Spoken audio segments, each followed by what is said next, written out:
Welcome back to the Wet Dreamz Podcast. I'm your host, one of your hosts, Jose Gonzalez. I specialize with men with out of control sexual behavior, as if you've been listening.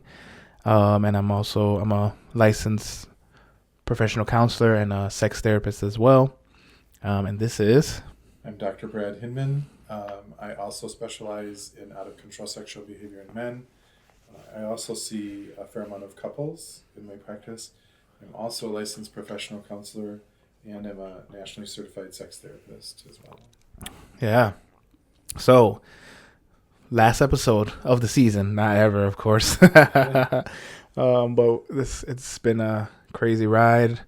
We've hopefully improved throughout the episodes. I know it seems like we have. I don't know. We'll see, but what the feedback is. But we're kind of going full circle today. We started this conversation last episode about faking it, this idea of faking it till you make it.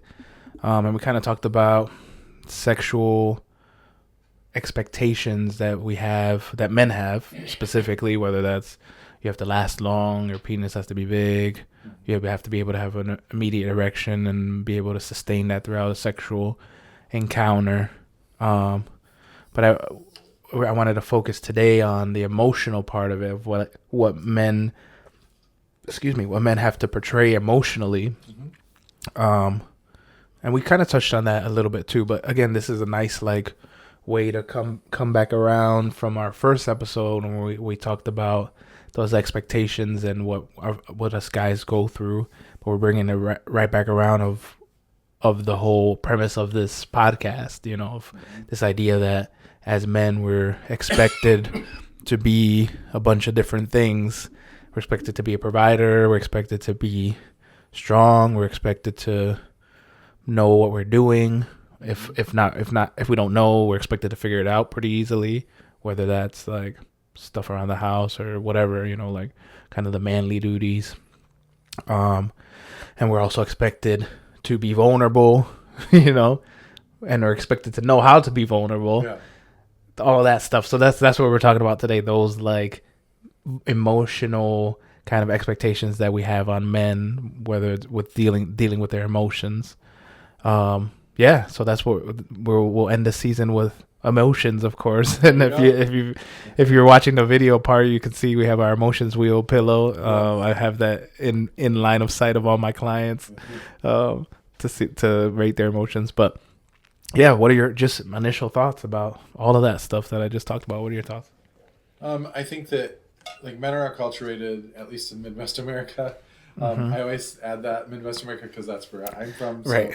I can't speak for the rest of the world where I have never lived, but at least in Midwest America, men are acculturated that we are supposed to know everything, right? We're supposed to, like that old saying or joke or whatever, men never ask for directions when they're driving because we're supposed to know.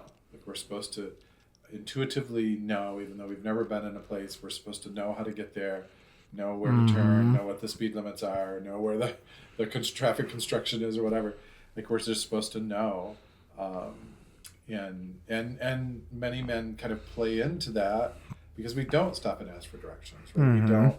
We also don't stop and ask for directions about emotions or about sex, and so we're just supposed to know what it is and how to do it and how often to do it and all that kind of stuff. There's also built into that this idea that women are supposed to orgasm every single time they're penetrated by a penis, and I think we've talked about that before. That roughly 30% of women can actually orgasm through penile penetration alone, but there are a lot of fake it until you make it kind of myths or expectations for men, definitely with sex, but with everything else as well, rearing children, work.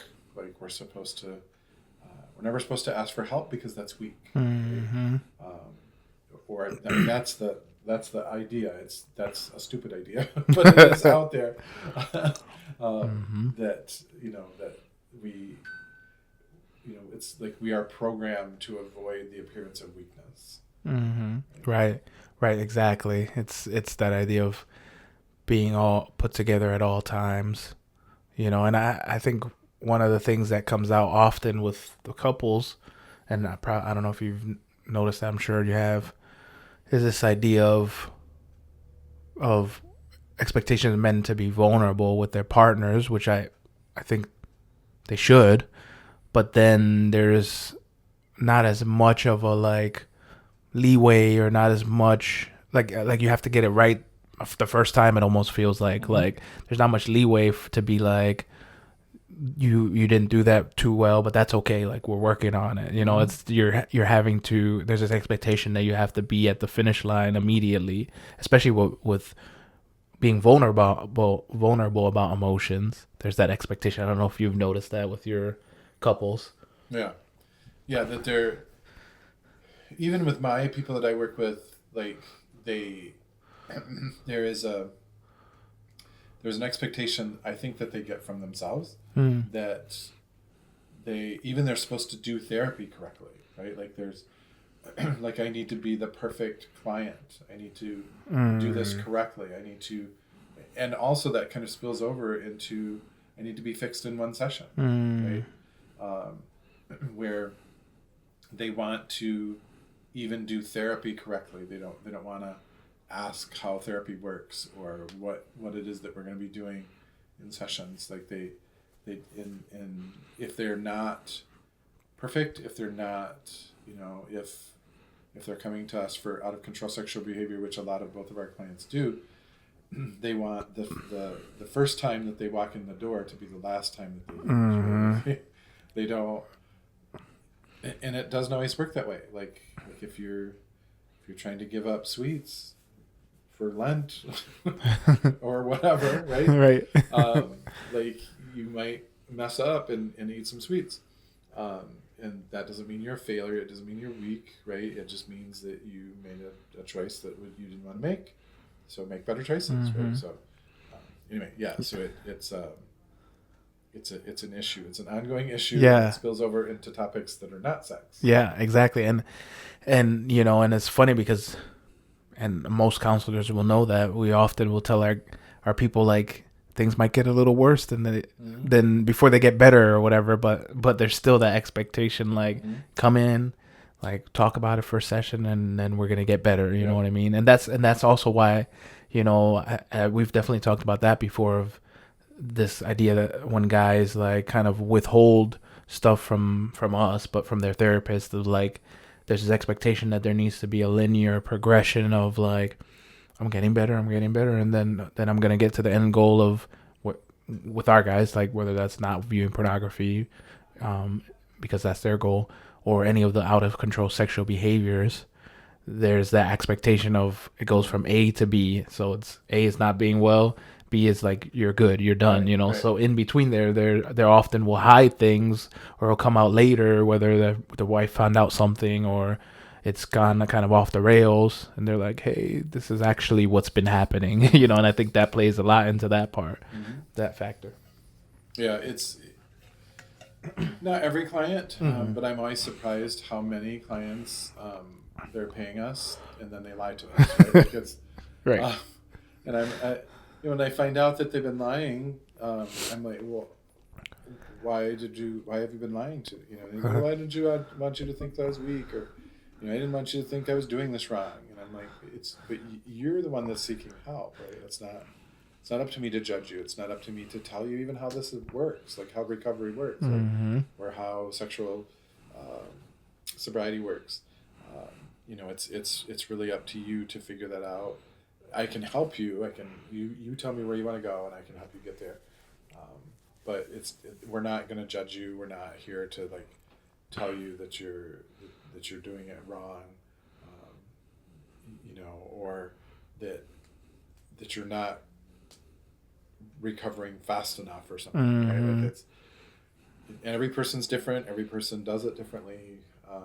This process, but clients feel some kind of pressure, especially men, to do it correctly, to do this therapy thing correctly. Yeah, well, and I think also another factor is like pressure from because often when they come into us, it's either their relationship is in a bad place or even on the edge of of being terminated essentially. So I think that's an added pressure to our guys of like, oh, I have to get this right immediately because it's my relationship that's hanging in the balance. So it's like a double whammy of like their relationship, but already they've come with their own expectations of how they need to be perfect, like immediately, you know. Mm-hmm. Yeah. Yeah, they need to be perfect for their partner, so they think they need to be perfect for us. Mm-hmm. But that pressure to be perfect adds more stress, Mm-hmm. which then actually makes you more prone to acting out, Mm-hmm. right? Because they're using this acting out behavior as a coping mechanism, and so the more pressure that they feel, the more likely they will be to act out, right? Mm-hmm. Mm-hmm. So it has the opposite effect. Right. Right. Why do you think I'm sure we've talked about this in other episodes, but we could talk about it again. What was that about, you think, like just overall that pressure to be that certain way? I don't know, is that societal? Probably some. Is that like how boys were raised, I guess? I don't know, you know what I mean? Where does that pressure, you think? I think a lot of it comes from perfectionism. Mm-hmm. A lot of my clients, I haven't done a scientific study on my clients, but like a lot of my clients seem to struggle with perfectionism, even when it, topics outside of sex, they seem to struggle with perfectionism. And so they want to do this recovery thing perfectly. They want to do everything perfectly.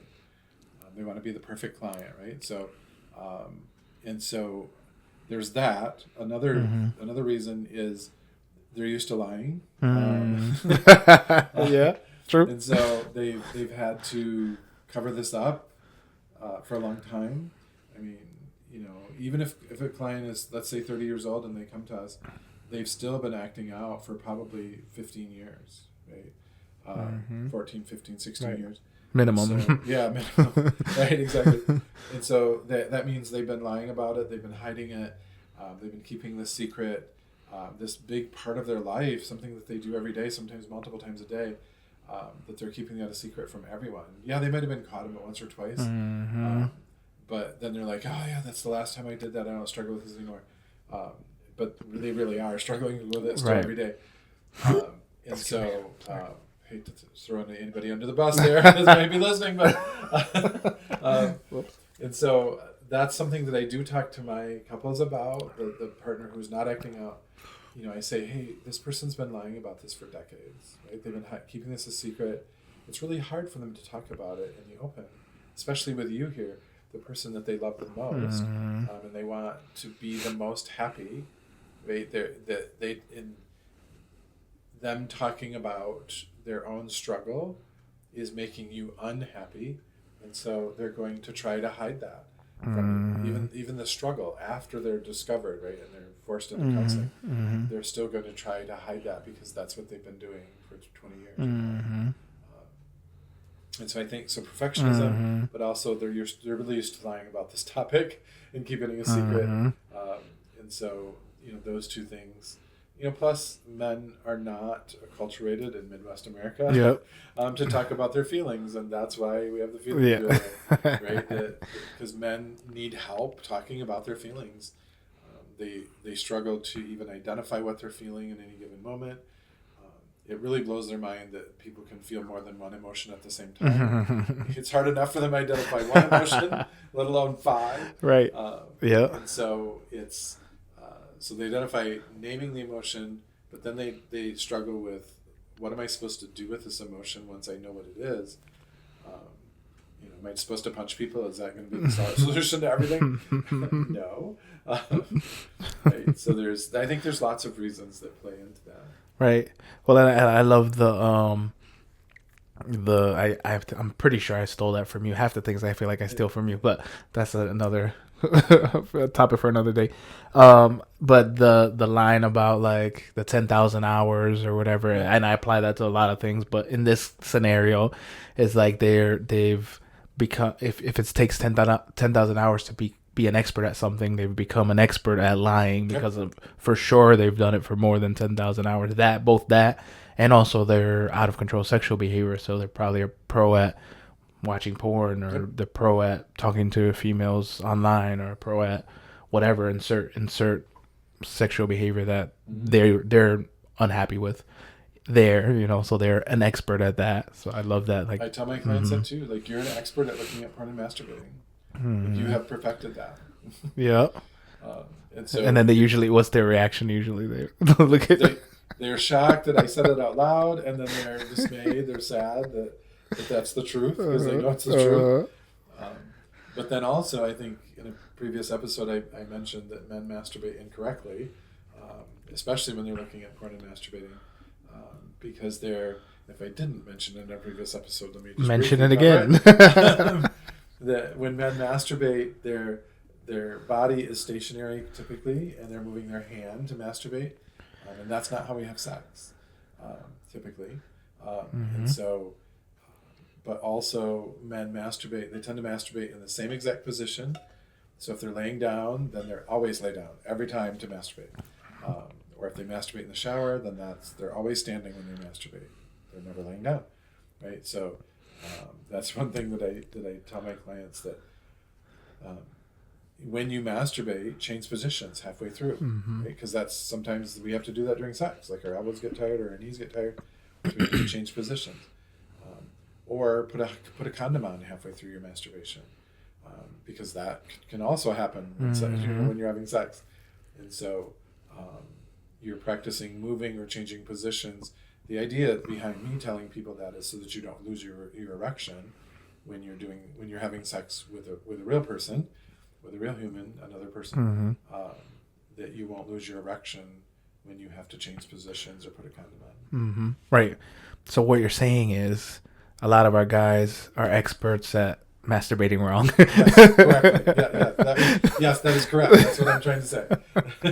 They're experts at doing it wrong. They're experts. Yeah, exactly. Which is it's intense, not intense, but it's a jarring thought, that's how often our guys in general operate. It's very like, this is the way I found that works, and I'm never veering from this, like, routine ever, so Yep. It makes sense. And therefore the rest of that concept is, like, when they come to us, they need to learn a new skill, right? And it's going to take time. Whenever we learn something new, right? Did you get it perfectly the first time you rode a bike? Probably not, right? And so you're not going to get this right the first time either.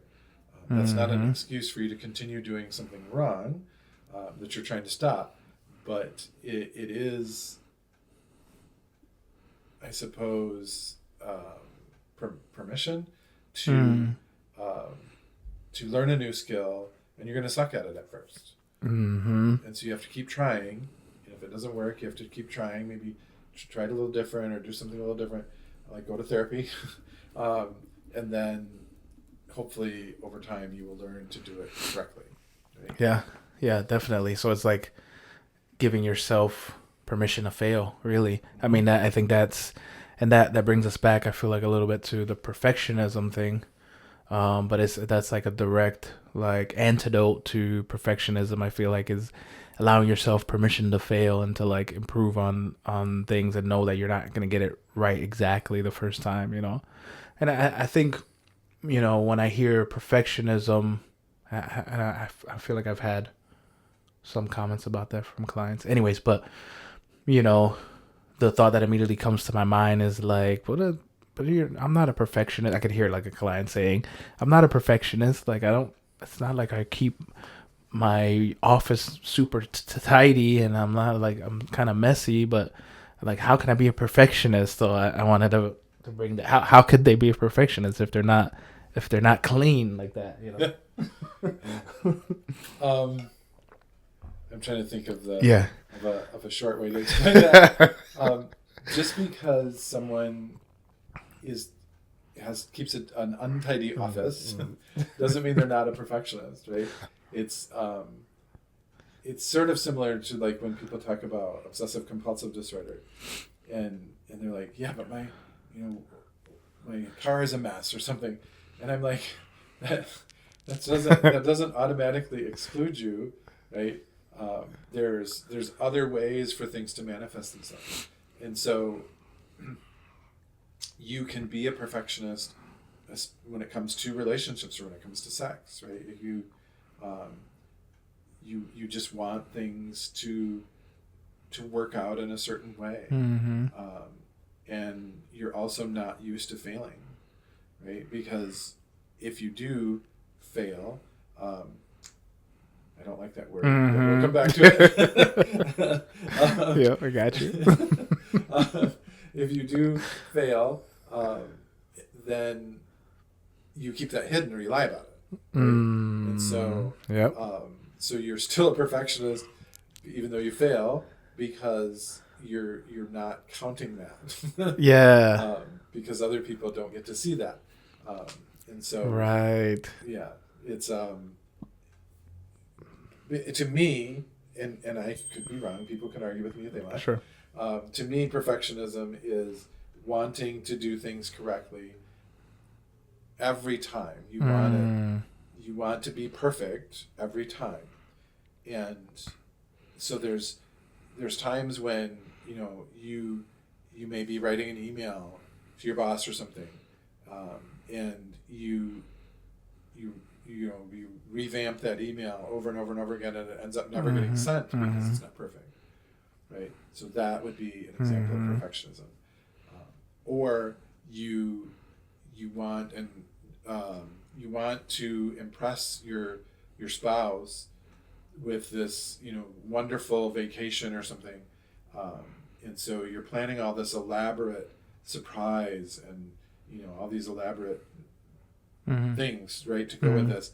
So it ends up never happening because it's not perfect, right? So those are some examples of how perfectionism plays out in people's lives. And yeah, their house might be a mess or their car might be a mess, but that's because they can't clean it perfectly, so they don't clean it at all. Right. And so, you want to talk about fail now? Yeah. Go for it, and then I'll come back to. You're like waiting to finish that sentence to go to fail. Go for it. I don't like the word fail. I will tell my clients I don't like the F word, but I'm not talking about the F word you think I'm talking about. That I don't mind, but it's really the word fail, because when we say that someone fails, to me, that's the end of the story, right? That means if I fail at something, it means I'm never going to try it again, right? It's over. Like, to me, failure or failing or just fail, it implies that the game is over, right? And it's not over. If you're still alive and you're still breathing, especially if you're in my office, it's not over, right? You're going to continue to try. It just means you need to try something else or change a variable and try again, or learn some new skill and try again, right? It's not a failure. It's just simply a choice that you made that was outside of the parameters that you set up. So, i.e., a bad choice. Exactly. I also try not to put value judgments on anything about people. So I wouldn't necessarily use the term bad choice, but it's bad simply because it's outside of the parameters that you set up for yourself. Right. It's not bad because somebody else told you that it was bad. Right. It's bad for them. Right. Because it's bad for the rules that you set up for yourself. And so I call it a choice, because if in calling it a choice rather than a failure, you're telling your client, or you're telling yourself, if you incorporate that language, that, hey, the game is not over, number one, and number two, there's just something that I need to change or something that I need to learn, and I need to try that again, right? And so, like when you were learning to ride a bike, did you call it a failure? We don't. And then never tried riding a bike again? Yeah. Right. And so, like, we don't use that term with other things. So I don't like using it with sexual things either. Yeah. Well, I think that's perfect, like, as well, because, you have this, like, perfectionist soup. I don't know, that's a weird way to say it, but, you have the internal perfectionism, or the expectations you have on yourself, tack on the routine of the behavior. You're just continuing the routine, and that like embeds that perfectionism, I think, even further. So again, the antidote to that is that internal giving yourself permission, or giving yourself to not making yourself not in the story there, like you said, in the fail. It's like, okay, what can I do differently next time? What didn't go so well in this choice that I can change next time. You know what I mean? It's so, yeah. So again, the perfectionism is also internal. I feel like is the expectations they have on themselves, or the expectations of how they think this scenario is going to go like, and whatever. It's also internal of, or like something doesn't go well, and they're like, see, you freaking idiot, you did it again. Da, da, da, da. And that again embeds that perfectionism even more, because it's like you failed again, like now next time I have to do it even more perfect, so yeah. And I think this whole jumble, calling your behavior like I failed, meaning I used, right, made a bad choice, that is an excuse for you to quit therapy as well, or even quit trying, right? To quit trying to be better. Because, again, to me, fail is the end. It's a permanent state of being. Because I'm done trying. I failed at this. I'm never going to try again. And so it's an excuse to drop out of therapy, drop out of your relationship, perhaps. If your partner if this is a deal breaker for them, then you're implying that you're dropping out of the relationship if you say that you failed. It's just simply a choice, and you want to make a better choice next time. That's the way I want people to describe it. Exactly. The other thing coming to mind as far as faking it, specifically emotionally, I'm pretty sure we touched on that last time, but there's also this idea of, and probably, obviously, it's all connected, but definitely connected to the perfectionism, I would think, is this idea of like, we talked about last episode, like, not in the same, where men can't in the same way fake like an orgasm or whatever, fake a sexual experience in the same way that a woman can. But for men, it almost feels like faking it to them, faking an orgasm is like being disconnected or not being present in the moment, or, being somewhere else or whatever. I don't know. What are your thoughts about that part emotionally, of like that withdrawal, that distance from their partner that men often have? What are your thoughts? I think, again, it comes back to emotions, right? That men, even with their partners, some men, because they've been trained not to be able to identify and handle their emotions, that they feel like they're supposed to portray being detached from their partner. That, I don't need you. I want you right now, but I don't need you. I hear that all the time. I think it's such BS. Expound, because I've heard that freaking everywhere. I don't want you, but I need you. Like, that is so. Where do I start? Of course, you need this person. That you've chosen to intermingle your life with this person, and it's not weak to say that you need them, right? Like I need my wife. Like, I've been married 36 years. Of course I need her. It's ridiculous for me to say I don't. Who would bring your lunch to you? Exactly. And so, like, I just don't understand where.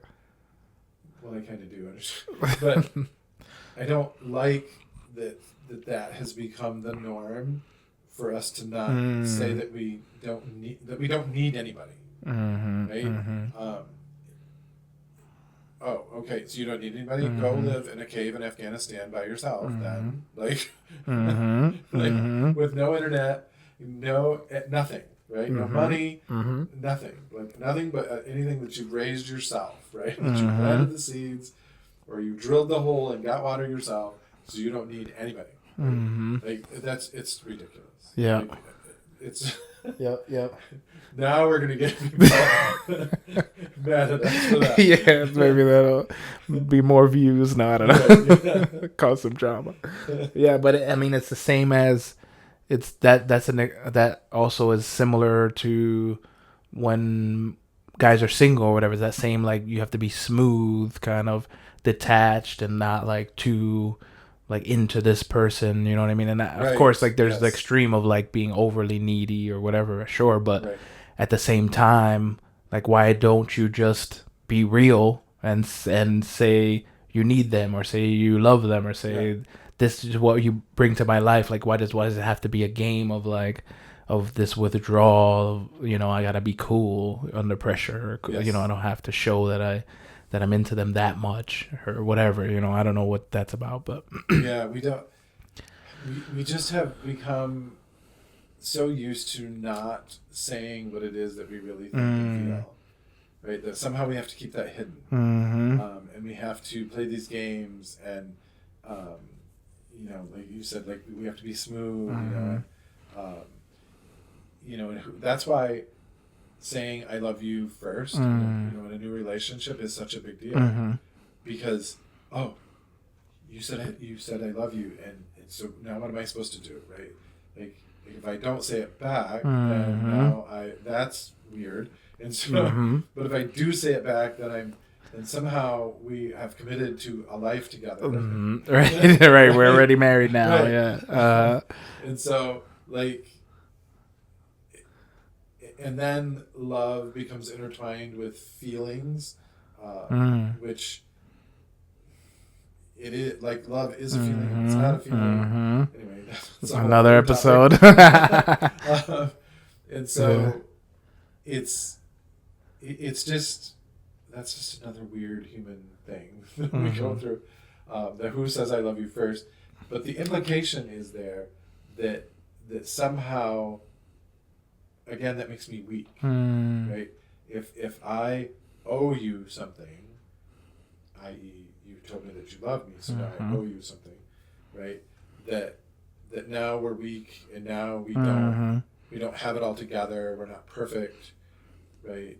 And so it turns the relationship upside down sometimes, and it gets very confusing, especially for people who are perfectionists. And so, you know, what if it's too soon? You know, we've only known each other a month, and now you're saying I love you, and that gets really weird. And so, it just why can't we just say what we need, and what we want, and what we are experiencing right now in this moment? You know, and like instead of I love you, maybe we should say I want my emotions to intermingle with your emotions. There you go. And it could be a temporary basis, but it could also be a permanent basis. And this doesn't implicate that we have to get married at any point, but but right now, so many words. I feel my emotions mingling with yours. It's so complicated. Words, so that's why we say we've narrowed it down to 3 words. I love you. Right. But it becomes so complicated because of these expectations, or because of, you know, as the man, you're supposed to have the upper hand, or whatever, any of those messages we get from media, or from it probably maybe with the relationships we saw growing up, or whatever, you know what I mean? Like this idea that you have to be in the power position or something as the man. It's just weird to me, but. And that brings up another concept of alpha male, which also bugs me. Yeah. That'll definitely get some people riled up for sure. We're going to get emails. Exactly. Yeah, I mean, we won't go there, but maybe in the future. Yeah. So you know, it was nice to focus on the emotions, but kind of, so as we kind of wrap up, what are some ways our guys, whether it's things you've told people in the past or just something that comes to the mind, what are some ways our guys can reduce the amount that they fake it? You know, how can they be more genuine and stop this fake it till you make it business? What are your thoughts? I think one way is like for them to be present in the moment, right? To not worry about what this is going to look like or what it's going to sound like, or how my partner's going to react to this. Whatever you're feeling right there in that moment, share that with your partner. I mean, as long as it's not hurtful and damaging. Sure. Right? And if what you're feeling is hurtful and damaging, then maybe you need to figure out why you're feeling that before you're sharing with your partner. Yeah. Right. But, you know, I think just being present in the moment and talking about what it is you're feeling right now, right? So for men, an example of this would be, for men, we're not allowed to feel hurt because that's not a manly emotion, right? And so we turn hurt into anger really, really quickly. And so what would that be like for you to turn to your partner and say, what you just said hurt my feelings, and I don't like my feelings to be hurt, so could you please not do that anymore? Right? Instead of getting mad and calling her names and bringing her mother into it, right? Right? Why don't you just share what it is you're actually feeling? Right? You hurt my feelings. That doesn't mean you're weak. It doesn't mean you're pathetic. It doesn't mean you're not an alpha male. It doesn't, you know, it just means this is what I'm feeling right now in this present moment. And it's not necessarily your fault what I'm feeling, but I am feeling this and I don't like feeling this. And you kind of helped me feel this way. And so could you help me to not feel this way? Right. Again, lots of words. Yes. Yeah. It's just easier to call her bitch. Right. And so, right. But I think that's one way that we can help solve some of these problems, is actually speaking about what it is that we're feeling in the present moment. And I practice that with my clients, right? How are you feeling right now? And often they'll grab the pillow, because I have these in my room as well. And they'll grab it and they'll look at it because they're not used to using feeling words, right? As men. And so helping them learn to practice that. You know, because at the beginning you talked about, you know, that we have this fake it until you make it, and we have this perfectionism thing.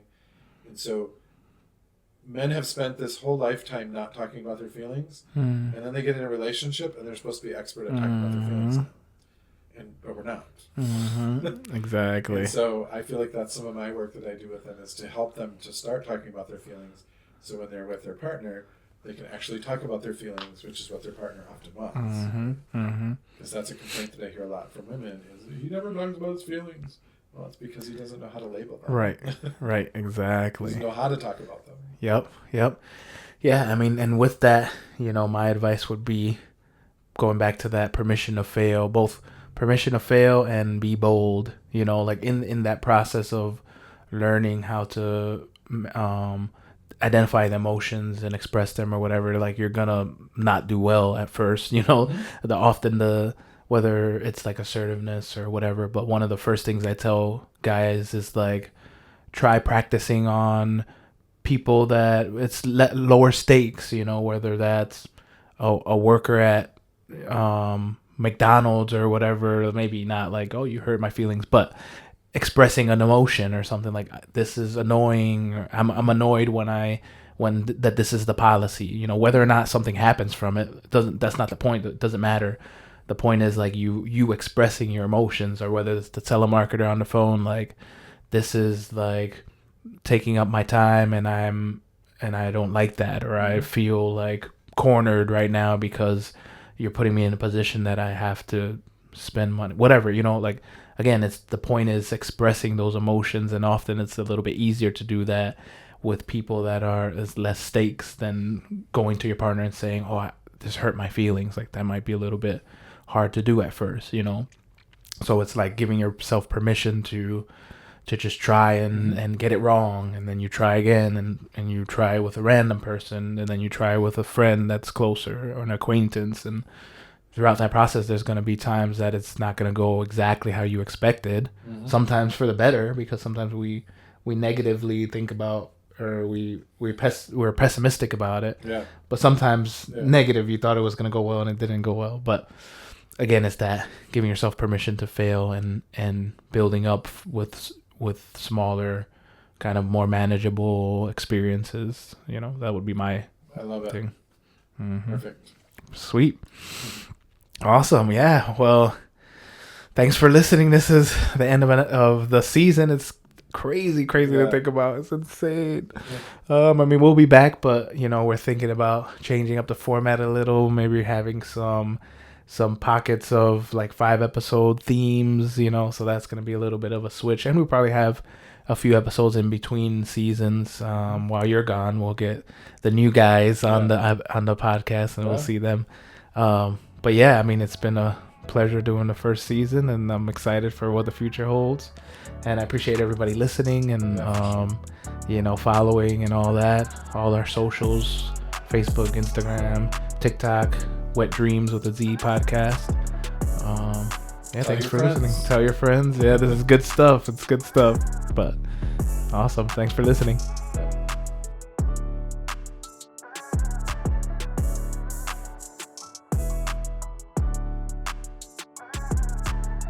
Here's just a tip. As guys, it can be easy for us to compartmentalize and disconnect from life. Here are 3 tips to help you stay connected in your romantic relationships.